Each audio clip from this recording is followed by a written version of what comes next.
Nothing in this recording is intended as investment advice, and the people in this recording may hold positions in the companies they talk about.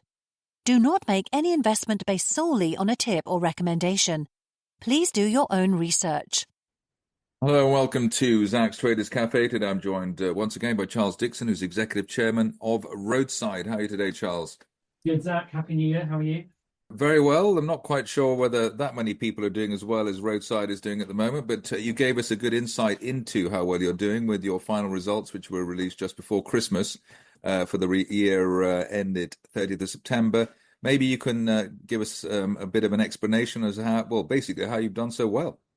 Well, we've had a very good year. We've sold 2 stakes in our subsidiary Cambridge Sleep Sciences and booked a very large profit, and also brought in a load of cash that we've ploughed into our Roadside strategy with Meadow Partners.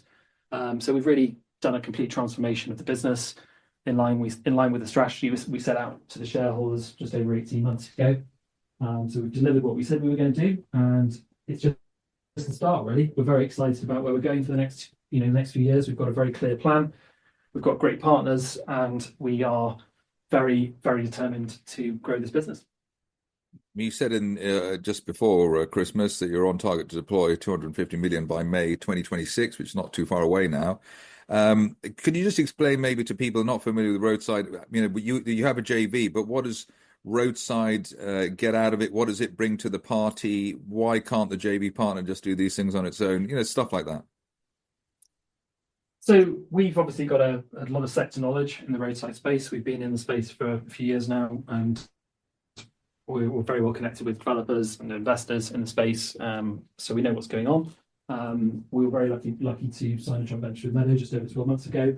They're a big US based private equity house focusing on real estate, and they really want to invest with joint venture partners who've got specific sector knowledge in sectors where they've got conviction and where they think they can outperform and get better returns, which is certainly what we believe and what has been happening in the roadside space. In terms of what we get out of it, we've got a direct shareholding in the JV. We get asset management fees out of it, and then we've got a carry or a performance fee that we get once the JV comes to an end and the assets are disposed of. But more importantly, what it's really doing is it's enabling us to deploy capital and get track record in the space. We had the very large little deal that we did in November. We've done a number of other transactions, and as I said, we're on track to deploy 250 million by May 2026. Got a very healthy pipeline of deals coming up this year, and we look forward to keeping our shareholders updated. And just maybe as a side comment, the contribution of Cambridge Sleep Sciences wasn't insignificant either. No, it wasn't there. I mean, the Cambridge Sleep Sciences, we received 60 million of cash in over the last 12 months from sales of minority shareholdings in Cambridge. We still got 48% of the business. And the last stake sale was valued at 85 million. The business is going from strength to strength. Has now launched a smart pillow, smart mattress will launch this year, and then we've got a number of other licensing deals that are all coming online at the moment. So that business is also growing. So we believe there's further upside in our stake as well.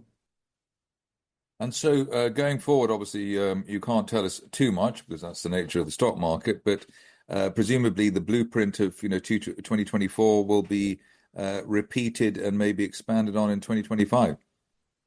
Absolutely. I mean, we're not stopping. We're not satisfied with where we've got to. We want to grow this into a really big company. We've got a very good opportunity ahead of us. We like the sector that we're focusing in on. We've got a very, very good team. And we're going to keep executing the strategy for shareholders. And obviously, a lot of people talking about the state of the stock market, which hasn't been a problem for you, but also the political and economic situation in the UK. How much are you affected by that? And is that actually something which is helping you or hindering you, or is neutral? I mean, we're lucky because we've got a joint venture partner with funds to deploy. So we're finding it easy to buy assets because there's not much competition for them. But obviously, we're all operating in the same environment. Every single company in the UK is operating in the same environment, so it's the same for everyone. I think I tend to focus more on things that I can control rather than things I can't control. So whilst I am frustrated that the current government have been negative over the last 6 months on the economy and business, I also am pragmatic and just need to get on and execute for the shareholders and execute the strategy that we are on track to do.